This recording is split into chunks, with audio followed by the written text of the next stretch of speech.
الحمد لله وكفى والصلاة والسلام على من لا نبي بعد. أما بعد فأعوذ بالله من الشيطان الرجيم. بسم الله الرحمن الرحيم. وسارعوا إلى مغفرة من ربكم وجنة صدق الله مولانا العظيم. سامعین و ناظرین حضرات، آج ہم ان اعمال پر کچھ گفتگو کریں گے جن اعمال کو اپنا کر ہم جنت کے اندر اپنا گھر، اپنا مسکن اور اپنا ٹھکانہ بنا سکتے ہیں۔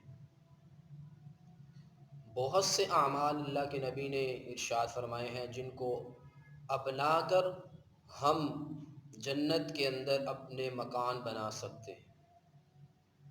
ان میں سے ایک مختصر اور آسان جن پر عمل کرنا ہمارے لیے آسان ہو جائے، ان کو پیش کروں گا۔ تو سب سے پہلا عمل یہ ہے کہ انسان کسی مریض کی عیادت کرے۔ حدیث پاک کے اندر امام الانبیاء صلی اللہ تعالی علیہ وسلم نے ارشاد فرمایا ہے کہ جو شخص کسی مریض کی عیادت کرنے کے لیے چلتا ہے یا اپنے کسی بھائی کی ملاقات کے لیے نکلتا ہے خالصتاً اللہ کی رضا کے لیے، تو ایک فرشتہ ندا لگاتا ہے، آواز دیتا ہے کہ تیرا آنا مبارک ہو، تیرا یہ چلنا مبارک ہو، اور اللہ تیرے لیے اس عمل کی وجہ سے جنت کے اندر ایک گھر بنا دے۔ تو اس سے معلوم ہوا کہ مریض کی عیادت کرنے سے انسان اپنے لیے جنت کے اندر گھر بنا سکتا ہے۔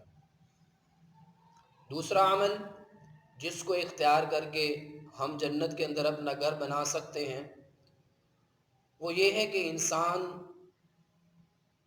حق پر ہوتے ہوئے بھی جھگڑا نہ کرے۔ حضور علیہ الصلوۃ والسلام نے ارشاد فرمایا کہ میں اس شخص کے لیے جنت کے اندر گھر کا ضامن ہوں کہ جو حق پر ہوتے ہوئے بھی جھگڑا نہ کرے۔ اور تیسرا عمل کہ اللہ کے نبی نے ارشاد فرمایا کہ میں اس شخص کے لیے بھی جنت کے اندر گھر کا ضامن ہوں گا جس نے مذاق کے اندر بھی کبھی جھوٹ نہ بولا ہوگا، یعنی اس کی زبان پر ہمیشہ سچ ہی آیا ہوگا، اس نے نہ حقیقت کے اندر نہ کبھی مذاق کے اندر جھوٹ نہیں بولا ہوگا۔ تو اس جھوٹ چھوڑنے کی بنیاد پر، اس جھوٹ چھوڑنے کی وجہ سے میں اس کو جنت کے اندر گھر بنانے کی گھر کی ضمانت دیتا ہوں۔ اور چوتھا عمل اللہ کے نبی نے ارشاد فرمایا کہ جو شخص عمدہ اخلاق کا مظاہرہ کرے، عمدہ اخلاق اپنائے، اچھے اخلاق کا جو پیکر ہوگا، وہ شخص جو انسان اچھے اخلاق پر چلے گا، اللہ رب العزت اس انسان کو اچھے اخلاق کی بنیاد پر جنت کے اندر گھر بنا کے عطا فرمائیں گے۔ اور اسی طرح ایک سبب یہ ہے کہ نبی کریم صلی اللہ علیہ وسلم نے ارشاد فرمایا کہ جو مسلمان بندہ ہر روز فرائض کے علاوہ 12 رکعت نماز ادا کرے گا تو اللہ رب العزت ان 12 رکعتوں کی وجہ سے اس کو جنت میں گھر عطا فرمائیں گے۔ وہ 12 رکعتیں کون سی ہیں؟